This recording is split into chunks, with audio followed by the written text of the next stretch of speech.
So here's how to use a jump rope to find and move your center point. This will translate into what people normally call cardiovascular fitness.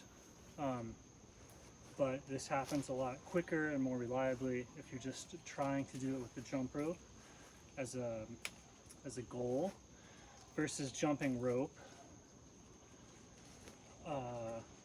as a means of fatiguing yourself or whatever. So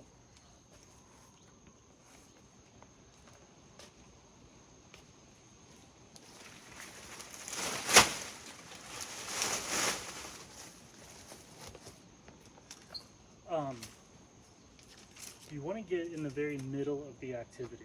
And so what's cool about jump rope is it's a big circular activity, and you can find yourself right in the middle of that. And so you're kind of using the rope as a means of making your activity big and rotational. And so you can feel all of that and just kind of place yourself in the middle of it.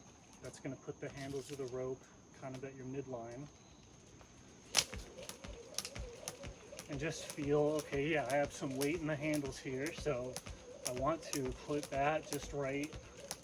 I want to get right in between that. Right? You want to put yourself right in between, right in the middle of what's going on at your hands by moving your torso forward or back, right? So you might find that your hands are way in front of you, and you just want to get in between them. Or, you know, maybe you have your hands way behind you, I don't know. And you can also, practice shifting from the front to behind the activity, right? So that you know what that range is, but then also just shift to the middle of the activity.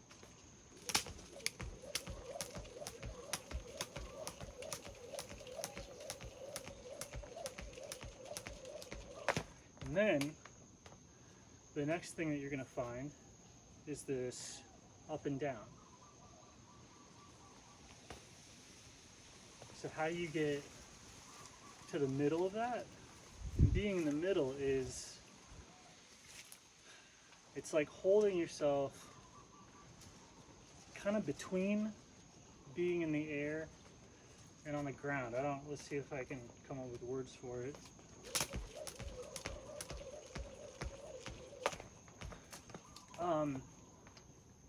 It's like that ready to jump, right? So it's just your jumping. It's just kind of a spring.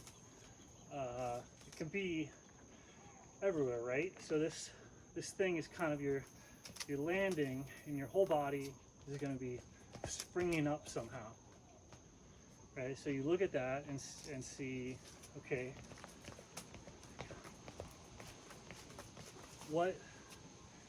it's almost like as you jump up and down, you could visualize yourself as elongated or raised up, and then when you're on the ground, you're kind of flattened out. So being like spherical, inflationary. So you're moving, the jump is you're shifting to like an inflationary outward, and that inflationary outward is what compresses and springs back off the ground. That's the center of both the spring and the fall, is that the pressure stays the same the whole time. That's the center thing.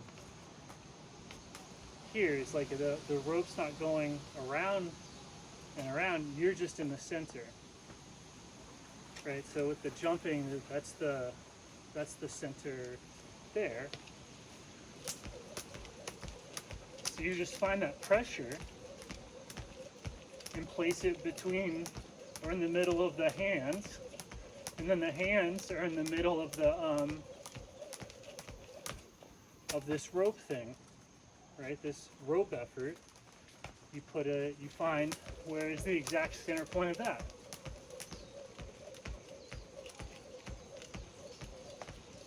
Maybe it's in the wrist.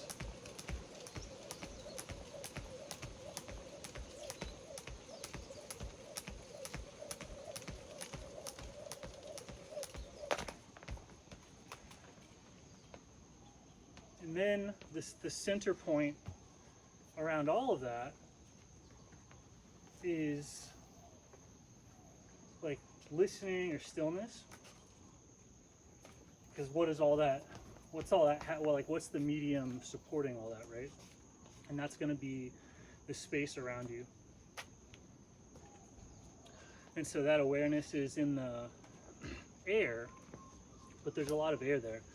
And so the perception kind of pushes the awareness out. So where you have the most amount of stillness, the most amount of awareness is in the periphery or the space around your perception, which is like outside the entire world. But it's also immediately outside your body. But the awareness that's immediately outside of your body is also the awareness immediately outside of like all of reality. It's the awareness holding the perception, the awareness holding your picture of the world, which you could look at that as your water, the water of your body, like observing your brain and seeing that virtual image of reality.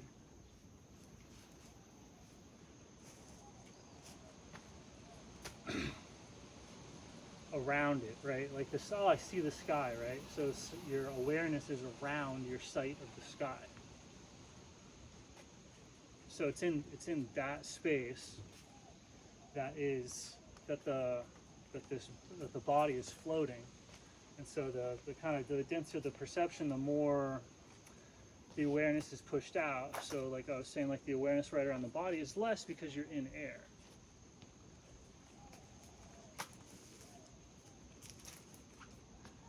The air isn't your awareness, it's air, right? But you're contained in air exactly as everything is contained in your pure awareness.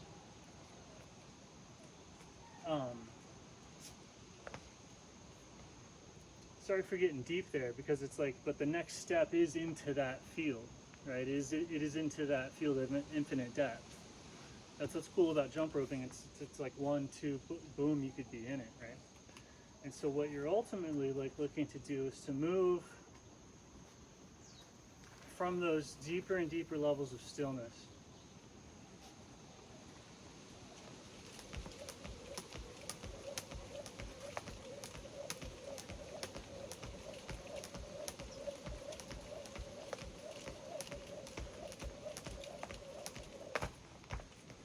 and as you move that stillness, that awareness is your body water. I like take my word for it, or I can explain how.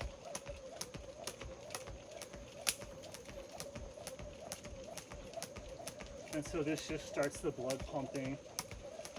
And then the center of your awareness is in your heart. Right? Like if this is centered in awareness, and then your awareness is centered in your heart. So moving from stillness, or moving from center, moving from awareness, it looks like what people call cardio.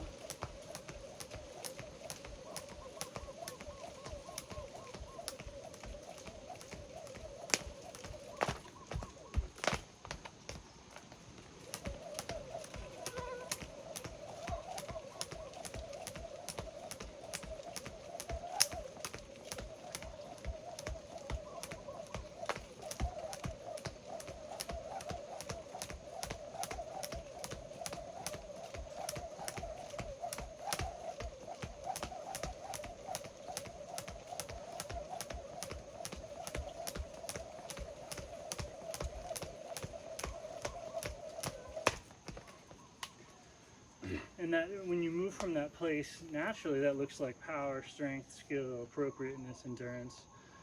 It's because it's the whole space is supporting the movement. You're working with the silence. So when you do like cardio training, it's like you're constantly connecting, like the cardio forces you to start feeling out into deeper and deeper levels of stillness through the heart. Like cardio, right? So the heartbeat picks up, and when that picks up, everyone naturally and de facto, their awareness expands.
so right away you can get to, oh, there's center, yeah, I feel what he's talking about, boom. But there's ever more nuance.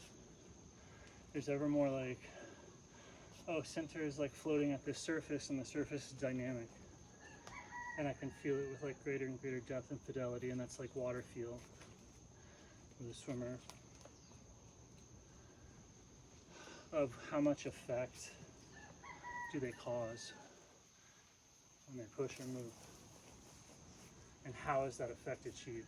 Like radically different ways to achieve effect in water with different levels of drag and like propulsive thrust. And like you can get all of these techniques on day one, but if something happens where you practice whatever number of hours, it opens up to a fractally deeper and deeper and deeper. But a lot of those fractals start the same, and so some of the basic part of the mountain up of awareness, you can get pretty freaking far with just a rope, using it as a tool of censoring. Like what you can accomplish with a rope is just exponentially more than you could if you were just like, I'm going to meditate or I'm going to pray. Using the rope as a tool to find your true center, to find your true balance point, and to make your awareness denser and denser and denser and denser. You're listening. And when you identify with it, you move from there. And so that's Riz. That's somebody's like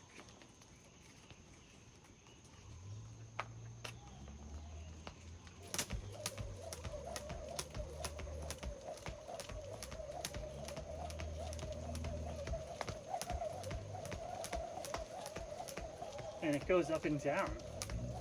Some parts are really high when you're young, some parts are really low, and vice versa.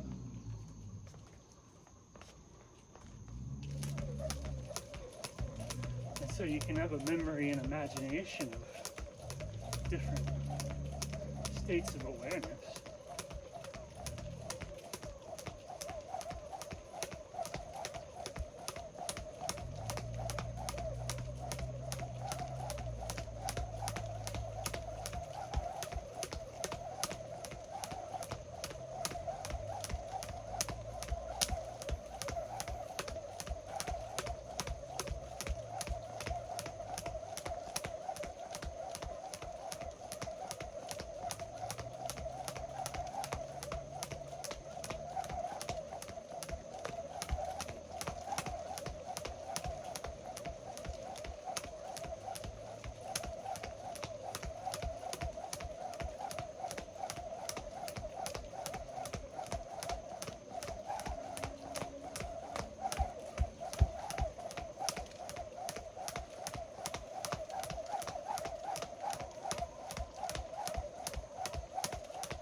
And so finding and moving from that center is what we're here for, because it's what's here.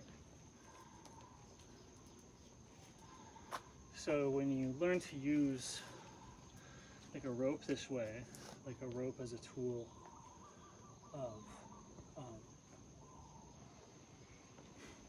gathering in your attention or your listening, then you can see how people also have learned how to work together to do this and form different organizations, develop different rituals, developed different means of attention gathering, right? And so the way that I'm thinking is normal among certain groups on Earth, alive now and in the past. And then that's the mind came up with all of culture. There's people who were in love with God and then developed things to deepen that love. Right? Like maybe I want to love my heart field out to this area.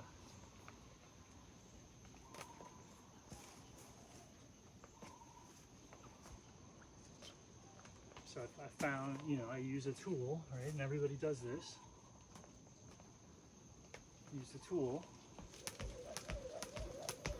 to access that state of mind or to access that state of consciousness.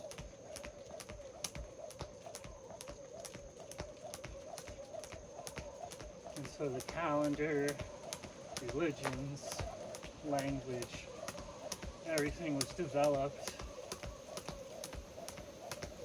by people who were in love with God.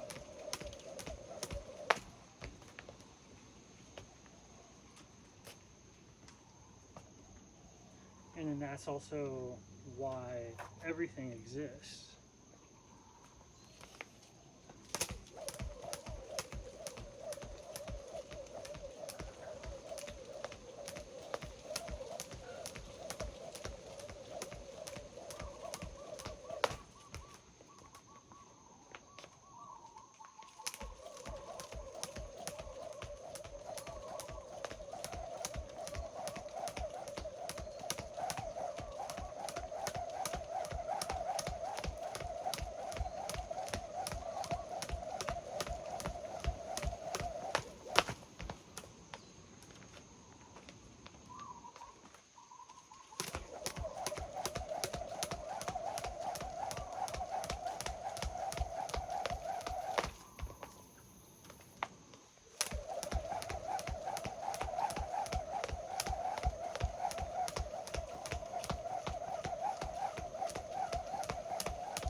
And then sometimes that silence is unconscious, right? And it's moving anyway. And so people also do these exercises to like absorb and dissipate the energy so they don't get carried away. Right? So you might have like big, I don't know, people call them emotional thrusts, cravings, aversions. And so that's just currents of listening running into you, and it makes you want to do exactly what it's doing. Like to the same degree that you can push reality around when you do exercise. And so you can, when you exercise, you're learning to like, stir it up, but also learning to, sometimes you get hit with insane emotion or feeling, craving, aversion, and then that has to be like dissipated or eaten up. And again, you can use stuff like this to transmute all of that extra energy into the jump rope spinning. And then that keeps you centered.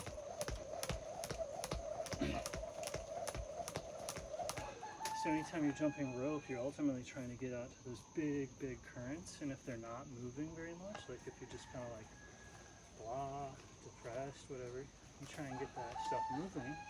And if it's moving too much, you try and eat up the energy.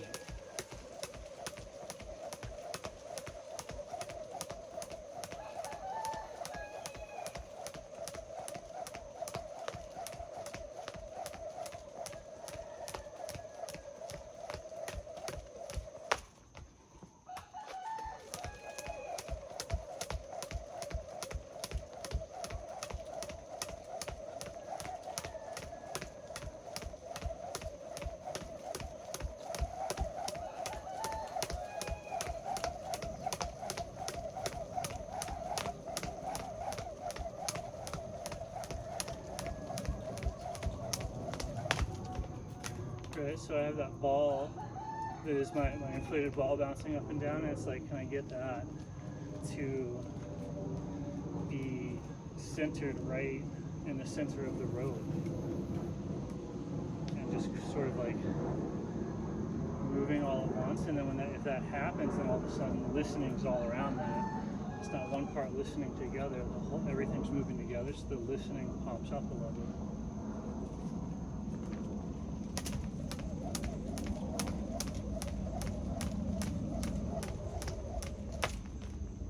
Ultimately just trying to make existing at that level normal.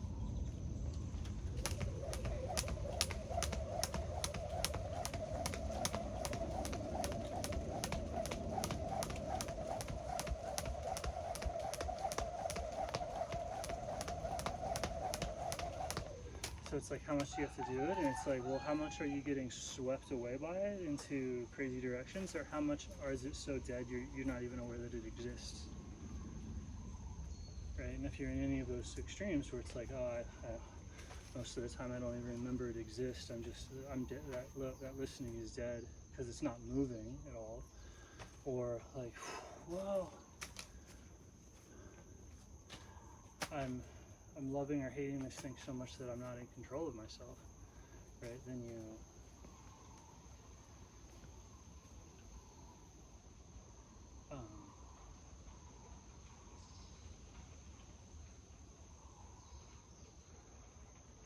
yeah, you're moving. Sorry, I lost my train of thought. But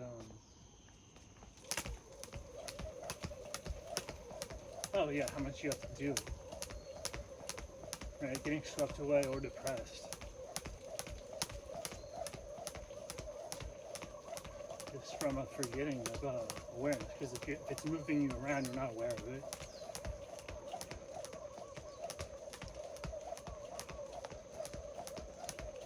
But you are it.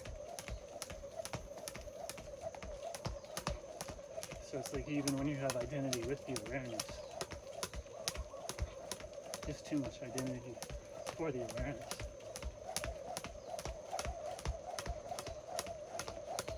So you can become identified with an object, and that's one extreme, or become identified with the awareness of the object, and that's the other extreme. And in both cases, awareness has become attached to itself.